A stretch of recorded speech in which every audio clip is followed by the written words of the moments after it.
Hello and welcome to Outdoor Adventure Wales, top 10 things to do in the beautiful smallest city in the UK, St David's. History in a beautiful setting and adventure with stunning views. Please remember to like and subscribe. Let's get into it.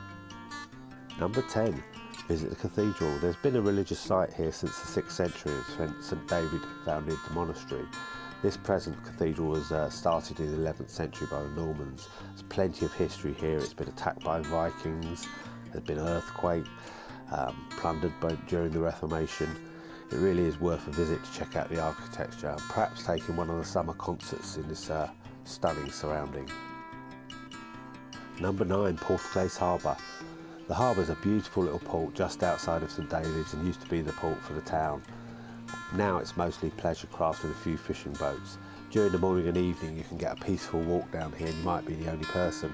Maybe a few fishermen around depending on what the tide's like, but later on it does get busier as people start to take to the water. There's kayaks, paddle boards, port jumping as you can see here. There's parking down at the road, free for National Trust members. There's plenty of things to do. Number 8, give surfing or bodyboarding a try. There's plenty of places that hire out bodyboards and surfboards, and there's both White Sands and Newgale Beach have surf schools on them.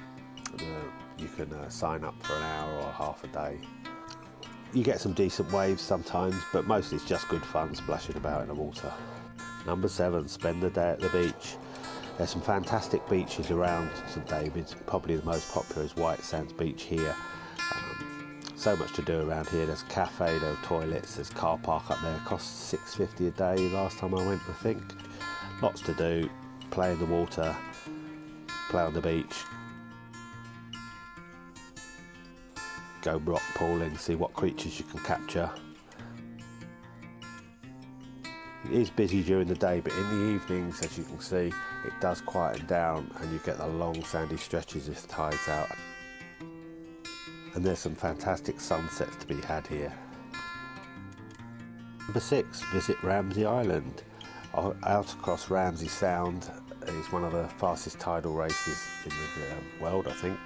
And it's really worth heading over to walk around the island. There's lots of wildlife, fantastic views, and plenty of things to keep yourself occupied. It took us about 4 or 5 hours to walk around.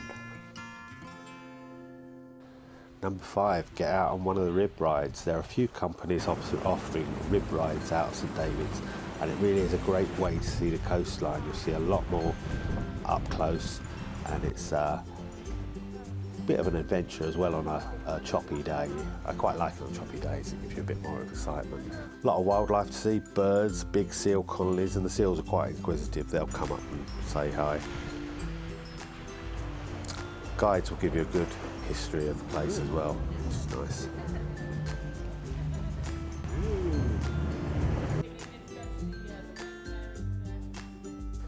Number 4, get out kayaking or paddleboarding. Unfortunately, I've lost most of my kayaking film from around this area, but it is really one of the most scenic places in the world to get kayaking.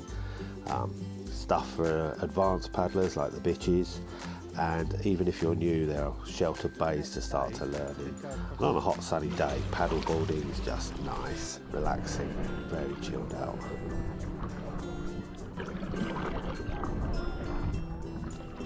Number 3, sea cliff climbing. I've got to say that I love climbing down here on these sea cliffs. The rock feels amazing, especially on a sunny day. It's warm. I could just climb and just hang there for hours just on the edge, just soaking up the atmosphere. There are more advanced climbs and there's stuff for beginners again. And if you fancy a free solo, crack on. Can't recommend climbing here enough. Lots of different places, all in the Pembrokeshire guidebook. Now. Good boy. Top Abin.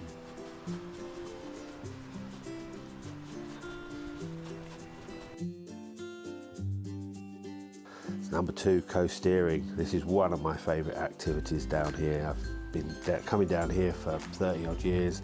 Used to take groups out down here It's just great fun. The water, as you can see, it looks amazing, especially after it's been calm and warm for a few days. It's turquoise. It's fairly warm. I wouldn't say it's Mediterranean, but it's warm enough. It's a lovely route. It's good fun, and the end bit here, when you've got the jumps getting higher and higher, is just a good laugh. And you don't have to go all the way up to the top. You can just stay on the smaller stuff.